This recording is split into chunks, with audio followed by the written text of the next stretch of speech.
नमस्कार, न्यूज़ 18 के digital platform पर आपका बहुत स्वागत है। मैं हूं आपके साथ अंशिका पाठक। 12 जून को अहमदाबाद में एयर इंडिया का प्लेन क्रैश हुआ। 270 लोगों की मौत हो गई। कई जूनियर डॉक्टर्स की भी इसमें मौत हो गई, जो हॉस्टल में उस वक्त खाना खा रहे थे, तो कोई हॉस्टल में उस वक्त पढ़ाई कर रहा था।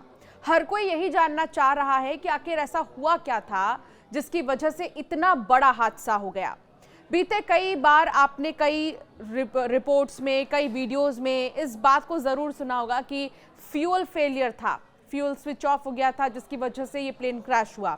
लेकिन एक बड़ा खुलासा हुआ है जिसे आप भी सुनेंगे तो चौंक जाएंगे। विमान के पिछले हिस्से से अब कुछ ऐसे खुलासे हुए हैं जिसके बाद बहुत सारी बातें हो रही हैं।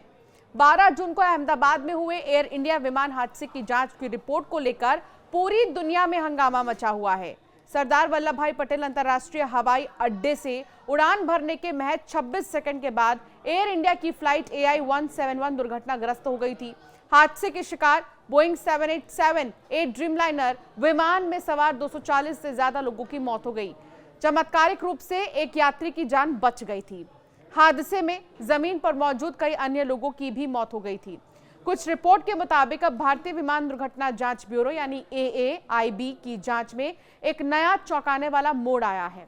विमान के पिछले हिस्से के मलबे में सीमित इलेक्ट्रिकल आग के निशान मिले हैं। जी हाँ, कुछ निशान जो हैं वो मिले हैं, जिसने जांच की दिशा को इलेक्ट्रिकल सिस्टम की खराबी की ओर मोड़ दिया है। ये खुलासा जांच अधिकारियों को हैरान करने वाला है, क्योंकि यह हादसे का प्रमुख कारण हो सकता है।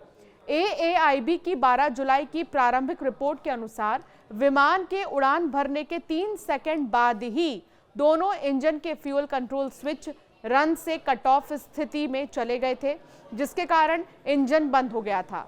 कॉकपिट वॉइस रिकॉर्डर में एक पायलट का सवाल था, तुमने फ्यूल क्यों काटा, और दूसरे का जवाब, मैंने नहीं किया। इस रहस्य से और भी जो मामला है वो गहराता जा रहा है। जांचकर्ताओं का यह मानना है कि इलेक्ट्रिकल सिस्टम में खराबी ने इंजन कंट्रोल यूनिट को गलत डेटा भेजा, जिसके परिणाम स्वरूप ईंधन आपूर्ति रुक गई। विमान के पिछले हिस्से में स्थित ऑक्सिलरी पावर यूनिट बरकरार मिली है, लेकिन रियल ब्लैक बॉक्स को व्यापक क्षति पहुंची हुई है, जिससे डेटा निकालना मुश्किल हो गया है। हालांकि फ्रंट ब्लैक बॉक्स से डेटा सफलतापूर्वक प्राप्त हुआ, जो जांच के लिए महत्वपूर्ण साबित हो रहा है। जांच में यह भी सामने आया है कि दिल्ली से अहमदाबाद आने वाली पिछली उड़ान AI-423 में पायलट ने stab post XDCR stabilizer position transducer की खराबी की शिकायत दर्ज की थी। यह सेंसर विमान की पिच को नियंत्रित करता है और फ्लाइट कंट्रोल सिस्टम को डेटा भेजता है। अहमदाबाद में मेंटेनेंस इंजीनियर ने इसकी जांच के बाद उड़ान को मंजूरी दी थी, लेकिन अब जांचकर्ता इस सेंसर की खराबी को व्यापक इलेक्ट्रिकल सिस्टम की समस्या से जोड़ रहे हैं। एक चीज आपको और बता देते हैं, जब अहमदाबाद से लंदन फ्लाइट रवाना होने वाली थी, तो उसके पहले सुबह ही दिल्ली से वही फ्लाइट जो है दिल्ली टू अहमदाबाद पहुंची थी। तभी एक पायलट ने बोला कि कुछ तकनीकी खराबी इसमें महसूस हो रही है। हालांकि फ्लाइट को रवाना होना था जिस समय पर, उससे थोड़े लेट से ही फ्लाइट रवाना हुई है, तो कहा यह जा सकता है कि पहले मेंटेनेंस चेक किया जा रहा होगा। बावजूद इसके कहीं ना कहीं कुछ तो हुआ, जिसकी वजह से बहुत बड़ी लापरवाही जो है या बहुत बड़ा हादसा जो है देखने को मिला है। अब पिछले हिस्से से जो चीज़ें, जो टेक्निकल चीज़ों को देखा जा रहा है, उससे यही जानकारी मिल रही है कि जो इंजन है वो ख़राब हुआ, जिसकी वजह से फ्यूल पहुँच नहीं पाया इंजन तक, और इसीलिए जो है ऑटोमेटिकली स्विच ऑफ हो गया फ्यूल का बटन। हालांकि अब ये देखना होगा, जांच क्योंकि चल रही है, तो और कहां जो है समस्या थी इस फ्लाइट में। पिछले हिस्से के मलबे से मिले सुराग में क्या कुछ पता चला है, ये सबसे पहले आपको बताते हैं। पिछले हिस्से के मलबे में APU मिले हैं।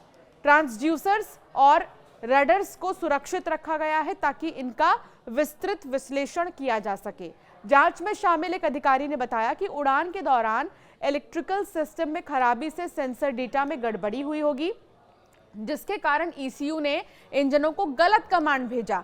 इसके बाद रैम एयर टर्बाइन तैनात हुआ, जो इलेक्ट्रिकल विफलता के दौरान आपातकालीन शक्ति प्रदान करता है। लेकिन विमान की कम ऊंचाई यानी कि 625 फीट के कारण पायलटों को सुरक्षित लैंडिंग का समय नहीं मिल पाया।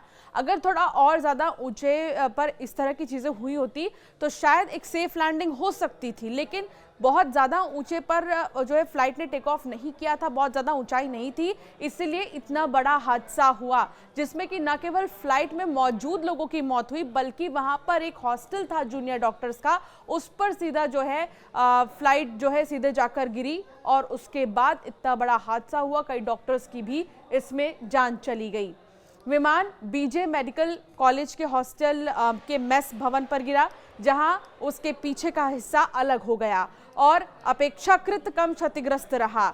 इससे जांच में महत्वपूर्ण सुराग मिले हैं। जांच में बोइंग, जनरल इलेक्ट्रिक, अमेरिका की एनटीएसबी और ब्रिटेन की सीएए के विशेषज्ञ शामिल हैं। एक अन्य सिद्धांत के तहत ईंधन लीकेज की संभावना भी जांची गई है, लेकिन हवाई अड्डे के ईंधन टैंकों और बोसर्स के नमूनों सामान्य पाए गए थे। बोइंग 787 का उन्नत इलेक्ट्रिकल सिस्टम एक इंजन के फेल होने पर भी सुरक्षित उड़ान सुनिश्चित करता है, लेकिन दोनों इंजन्स का एक साथ बंद होना रेयर घटना है, रेयर टू रेयरेस्ट मामला है। ये हादसे का एकमात्र जीवित बचा यात्री विश्वास कुमार रमेश ने बताया कि उड़ान के दौरान केबिन की रोशनी हरी और सफेद रंग में टिमटिमा रही थी और एक जोरदार धमाके के बाद विमान रुक गया।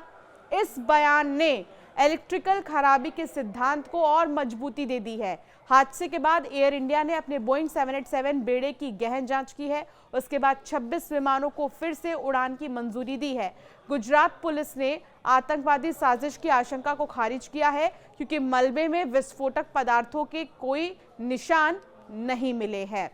इतना ही नहीं, एक खुशी की बात ये भी आपको बता देते हैं कि इतना बड़ा हादसा हुआ, हालांकि अभी भी जांच चल रही है, कई बड़ी बड़ी टीमें लगी हुई हैं, कई बड़े एक्सपर्ट्स इस मामले में जांच पड़ताल कर रहे हैं, लेकिन 1 अगस्त से जो है ज़्यादातर एयर इंडिया की फ़्लाइट्स उड़ान भरना स्टार्ट कर देंगी और जो लंबी दूरी वाली उड़ानें हैं जिन्हें फ़िलहाल जो है रोक दिया गया है और बहुत सारी उड़ानें अभी हो नहीं रही हैं, चालू नहीं हुई हैं, तो वो अब 1 अगस्त से चालू हो जाएंगी। फिलहाल आपका क्या मानना है इस हादसे पर, इस रिपोर्ट पर, हमें ज़रूर कमेंट कर बताएं।